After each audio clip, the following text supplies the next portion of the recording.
Assalamualaikum warahmatullahi wabarakatuh. Kembali lagi bersama saya di channel ini. Oke teman-teman, kita sekarang lagi berduka ya, karena salah satu dari kapal selam andalan kita yaitu KRI Nanggala 402 sedang dapat musibah hilang kontak di perairan Laut Bali.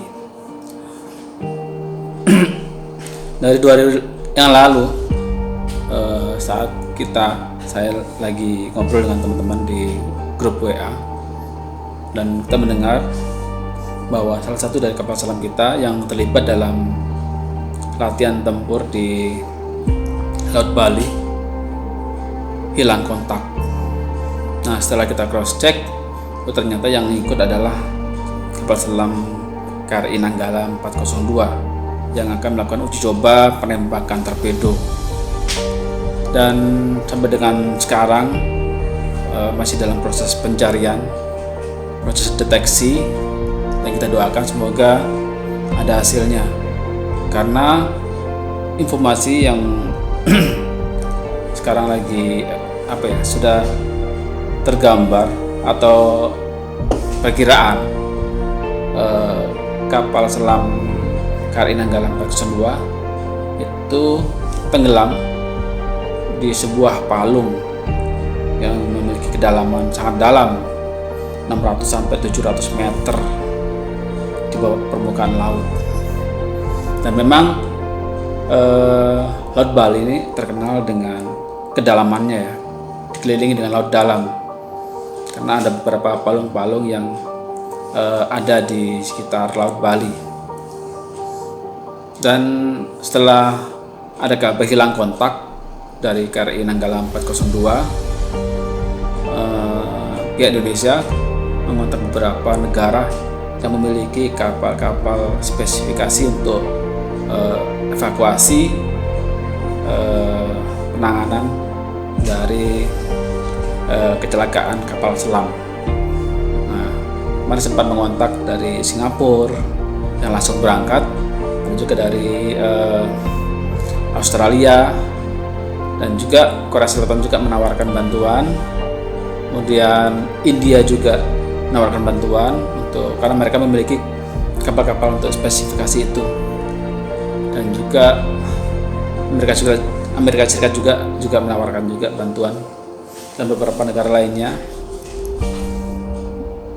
Walaupun mungkin agak lama ya nyampe ke lokasi ya, karena kapalnya tidak bisa cepat ya.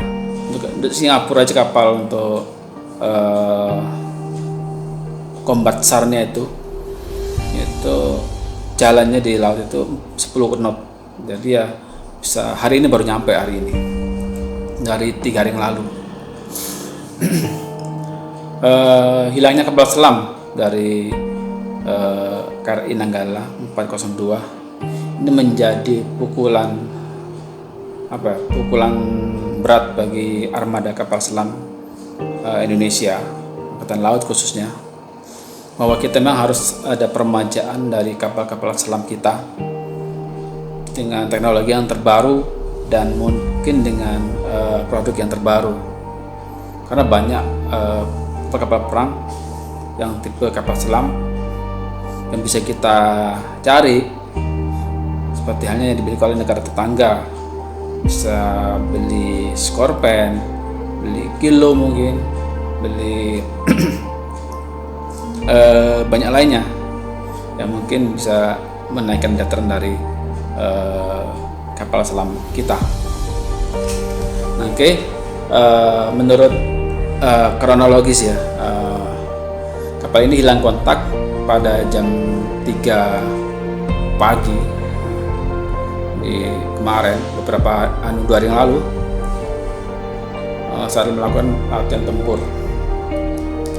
Dan kontak terakhir dilakukan oleh pihak dari komando untuk latihan. Nah, itu kontak terakhir saat perintah peluncuran rudal atau torpedo ya. Setelah ada diberikan izin untuk menyelam, nah disitulah hilang kontak dari KRI Nanggala 402, di mana kapal selam ini karena ini latihan pasti akan full dengan seluruh kru dan komandan kapal selam. Nah, ini yang ada di dalam kapal selam itu 53 orang dengan 49 ABK, kemudian satu komandan kapal, kemudian dengan persenjataan yang ada di dalamnya. Nah, sejak tanggal 21 kemarin, beberapa KRI sudah merapat ke lokasi di mana terakhirnya dari lost kontaknya kapal selam kita. Jadi sudah beberapa kapal selam, kapal permukaan, kapal perang kita sudah dikerahkan ke lokasi, di mana awalnya terdeteksi adanya tumpahan minyak yang ada di Laut Bali. Nah, banyak analisis mengatakan apakah itu tangki BBM-nya itu bocor atau crack atau retak, atau memang ada semacam kode untuk memberikan informasi bahwa di sini ada masalah di dalam laut, sehingga memberikan aba-aba atau kode dengan tumpahan minyak. Kemudian TNI juga melakukan distress internasional, yaitu dengan meminta bantuan beberapa negara, ya, Singapura, Australia yang memiliki kapal combat SAR. Nah, kalau untuk spesifikasi dari kapal ini, ya, kapal selam dari KRI Nanggala ini tipe dari 209 atau 1300. Nah, ini produksi Jerman pada tahun 1979. Kemudian kapal ini juga dilengkapi dengan sonar, senjataan 14 torpedo. Jadi dia di dalamnya sudah ada torpedo yang siap ditembakkan. Mengangkut lebih dari 30 personel. 34 personel. Kapal ini sebenarnya sudah masuk beberapa kali perawatan, ya, di Galangan Daewoo di Korea Selatan. Dan terakhir kemarin sempat perawatan di PT PAL. Kemudian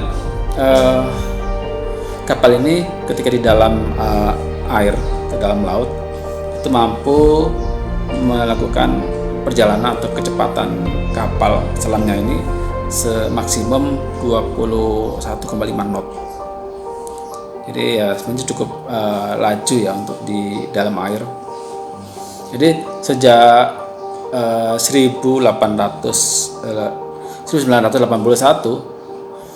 KRI Nanggala ini sudah menjadi salah satu alutsista andalan dari kapal selam Republik Indonesia, Angkatan Laut, juga bersama saudaranya yaitu KRI Cakra yang sama-sama dari kelas U-209.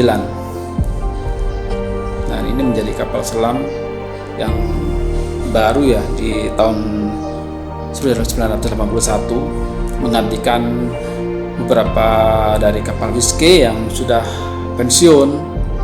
Nah, kita dulu punya banyak kapal perang, ya, kapal selam dari kelas Whiskey yang dari Rusia. Kita dulu punya 12 kapal selam, dan yang terakhir beroperasi adalah KRI Pasopati yang sekarang dimonumenkan di Surabaya. Nah, KRI Nanggala ini sudah banyak melakukan banyak terlibat dalam berbagai operasi militer, baik itu operasi militer yang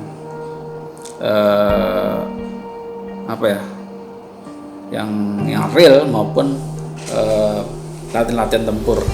Nah, makanya kapal selam ini dijuluki sebagai monster laut karena banyak mengemban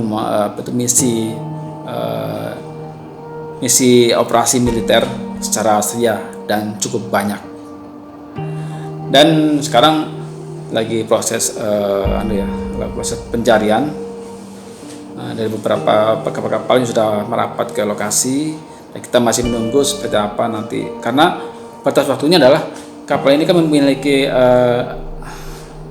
waktu untuk banyaknya oksigen di dalam kapal selam itu normalnya 72 jam ya.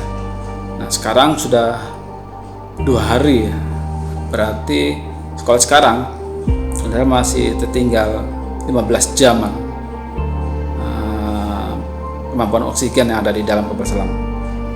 Nah semoga dengan waktu yang singkat ini kapal selam kita dapat ditemukan dan kru di dalamnya bisa selamat. Karena kalau di kedalamannya sangat dalam, 700 meter sampai 1000 meter mungkin di bawah permukaan laut, itu apa ya, tingkat tekanan itu sangat tinggi ya. Kalau kita menyelam di laut tanpa kita pakai pelindung, itu sudah kedap. Nah kalau kita lebih dalam lagi harus pakai alat, itu pun tidak bisa lebih daripada berapa meter ke bawah permukaan laut. Nah kalau kapal selam ini kan normalnya kapal selam ini berada di 200-300 meter di bawah permukaan laut. Nah kalau di bawah itu lagi 500 sampai dengan 600 sampai 700 itu sudah berbahaya. Nah kalau misalnya kapal ini dari awal itu engine-nya mati, terus langsung turun drastis ke bawah palung, itu sangat berbahaya. Dan mungkin berapa persen ya kita analisa ya, untuk apakah masih utuh atau meledak atau ya kita tidak bisa membayangkan ya bagaimana keadaan dari kapal selam ketika berada di jauh di bawah permukaan laut. Dan semoga ini masih proses pencarian, dan semoga kita doakan semoga kapal selam Kanagala bisa kembali ditarik ke permukaan dan kondisi dari personilnya kesedaran walafiat dan selamat, intinya selamat dulu ya. Nanti kita sambil melihat berita-berita berikutnya, tetap pantau, nanti saya akan update lagi seperti apa untuk dari perkembangan pencarian dari KRI Nanggala 402. Yuk.